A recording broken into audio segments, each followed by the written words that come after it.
dalam beberapa tahun terakhir, masalah anak sekolah zaman sekarang kayak lebih besar dibandingkan anak sekolah zaman dulu deh. Karena gini, sekarang bisa jadi SNMPTN tertulis itu udah nggak ada lagi nih buat anak SMA. Jadi kalau dulu ada ujian tertulis kan, jadi kalau misalnya kita mau masuk PTN bisa aja santai kelas 11, kelas 12 baru serius belajar gitu. Nah sekarang nggak ada. Kalau nggak ada berarti belajar mesti serius dari awal kan, dari kelas 10, 11, 12 harus serius. Apalagi nilai raport 10, 11, 12 dipakai dan plus UAN juga untuk masuk ke PTN. Ini dia nih masalahnya.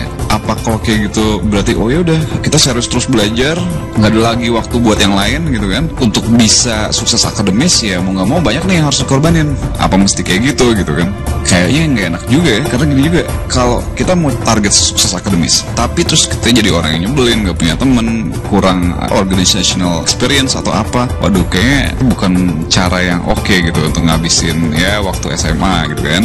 Nah tapi kalau dua-duanya gimana nih? Apa beneran kita harus milih? Apa bisa dua-duanya? Ya kalau kita pikir sih, kayaknya bisa aja dua-duanya gitu loh. Nah tapi gimana caranya nih? Waktunya kan nggak cukup. Sebenarnya bisa aja cukup. Karena sebenarnya ada konsep belajar yang efektif dan efisien. Dengan belajar efektif, kita nggak perlu belajar lama-lama, tapi udah cukup efektif gitu. Jadi kita punya waktu yang lain untuk main dan berkembang ya sesuai umur lah. Pertama kita bahas dulu nih, apa sih masalah yang biasanya bikin banyak waktu itu terbuang? Di sini kita bukan bicara tentang terbuang buat main, buat ini, bukan. Kita lihat kalau udah mau belajar, tapi sebenarnya masih banyak waktu yang terbuang saat lagi mau belajar atau belajarnya. Apa aja?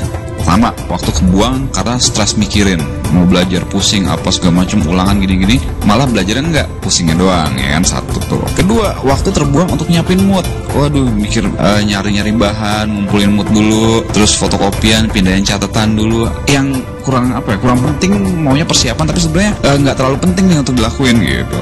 Waktu terbuang nggak bisa belajar karena bisa jadi jadwal bimbelnya nggak klop nih sama jadwal ulangan, atau wah guru privatnya baru bisa datang besok atau 2 hari lagi, ya udah deh sekarang atau besok ya nggak bisa nih, baca-baca iseng doang gitu. Terus juga waktu terbuang yang paling penting karena metode belajar yang kurang pas. Bisa aja kita belajar nih ya, niatnya lama tapi sebenarnya masuk dikit karena metodenya suka salah. Nah ada lagi karena waktu terbuang karena kita mesti ngulang banyak karena waktu di kelas nggak efektif gitu loh, guru kurang cocok ya, atau lagi nggak konsen, jam produktif ya bangun kita berbeda, ada yang jam 10 pagi udah oke, kita mungkin ada yang masih jam 2 siang baru oke, jadi masalahnya banyak.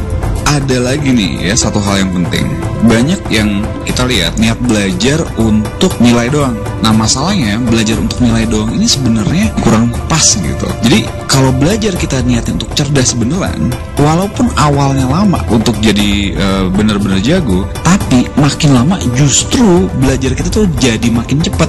Jadi lebih cepat nih nangkep pelajaran lebih cepat, ngehnya lebih cepat, ngerjain soal lebih cepat. Tapi memang di awal butuh pembangunan fondasinya dulu. Kalau kita belajar buat nilai, oke, ceret bisa. Tapi pas bab lain dari awal lagi, pas bab lain suka dari awal lagi, konsepnya kurang dapet, cara-caranya kurang dapet. Dan kalau belajar dengan cerdas, kan setiap belajar beneran makin cerdas. Pas beneran makin cerdas ini, ujung-ujungnya ada peningkatan kecerdasan, IQ dan sebagainya, kita makin gampang nangkep pelajaran. Semakin lama belajar kayak gitu, semakin jago gitu.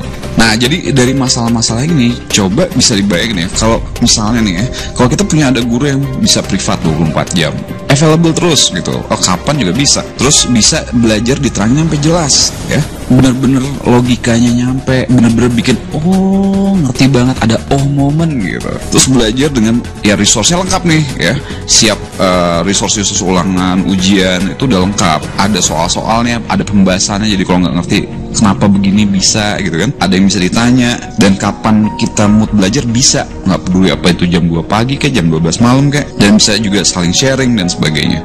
Nah imagine keadaan yang seperti itu.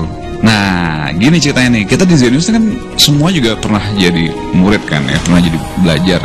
Nah jadi kakak-kakak kalian yang di Zenius ini yang setelah kuliah gitu di ITB, UI, alumni segala macam, kita coba untuk gimana kalau kita memenuhi keinginan anak-anak ini untuk belajar yang oke banget dan efektif. Supaya apa? Supaya ya anak-anak sekarang juga tetap bisa berkembang sesuai dengan umur. Hidup waktu muda itu mesti ya balance lah, supaya oke, pelajaran oke, teman oke, gaul oke, ada achievement lain di sports atau music yang atau bidang lain juga nggak ada masalah gitu. Nah kita coba develop sesuatu yang benar-benar kena dengan kebutuhan-kebutuhan yang sekarang. Nah itulah yang kita lakuin. Jadi di Zenius tuh ada video pelajarannya, video teori, pembahasan soal sesuai bab pelajaran sekolah atau UAN gitu ya, versi CD atau online. Dan jangan bayangin video-video ini yang boring atau segala macam. Enggak, gaya kayak gini santai, benar-benar bisa ngerti ya. Dan apa ya, sesuai aja dengan gaya bahasa yang biasa-biasanya lah gitu loh. Terus juga ada soal-soal yang lengkap buat latihan-latihan yang step by step, makin lama makin meningkat, makin nguji kemampuan lo memahami masalah dan sebagainya, konseptual yang mantap gitu. Dan juga bisa nanya atau sharing ke tutor nih lewat forum, lewat Twitter, lewat apa. Kita di Zenius itu yang kita usaha bikin gitu ya. Moga-moga ini bisa banget nih bantu. Nah, yang paling penting dalam membangun sistem atau video pembelajaran Zenius ini, kita membangun dengan beberapa prinsip dasar yang menurut kita penting banget. Pertama, gaya bahasa harus santai, sehari-hari, tapi penjelasannya bener-bener kena, bener-bener bikin oh gitu. Menurut kita itu penting, karena itu yang sebenarnya membuat belajar tuh jadi adiktif, jadi memuaskan, jadi enak gitu. Kalau cuma sekedar hafal rumus, masukin rumus, kayaknya nggak seru. Tapi kalau dari konsep, dari dasar, kena, ngerti, ada ceritanya, terus dilanjutin lagi pakai drill-drill yang pas gitu kan, jadi kelihatan oh ada kreativitas yang teruji, akhirnya benar-benar bisa berkembang cerdas beneran. Itu prinsip dasar utama kita. Yang pastinya juga ada metode belajar yang efektifnya. Jadi metode belajar yang benar-benar kena sama otak kita, masuk, bikin ngerti, dan bikin jadi addictive dan enjoyable. Nah, ini yang penting lagi yang kita ulang, bahwa kita menyusun suatu metode pembelajaran yang benar-benar berusaha meningkatkan kecerdasan. Bukan cuma sekedar berpengetahuan ya, tapi juga secara nggak langsung dengan belajar matematika atau fisika atau ekonomi atau apa, itu terlatih ngerti konsep, ngerti masalah, sehingga kita bisa cerdas beneran, karena otak kita terlatih untuk berpikir secara logis, secara rasional, secara terunut, sistematis, dan sebagainya. Nah, jadi itulah kira-kira perkenalan dari Zenius ini yang moga-moga banget, kita berharap banget bahwa ini ngebantu banget untuk anak-anak SMA sekarang, atau SMP juga nggak ada masalah ya, untuk bisa benar-benar berkembang sesuai dengan umur, tapi untuk masalah akademis tetap nggak ada masalah gitu. Karena kita di Zenius kita berpikir bahwa great person ya, kita nggak mungkin cuman sekedar kutu buku apa segala macam, pasti kita butuh sosialisasi, punya teman dan sebagainya. So, untuk bisa mencapai ini, moga-moga dengan Zenius ini semua bisa dicapai, oke?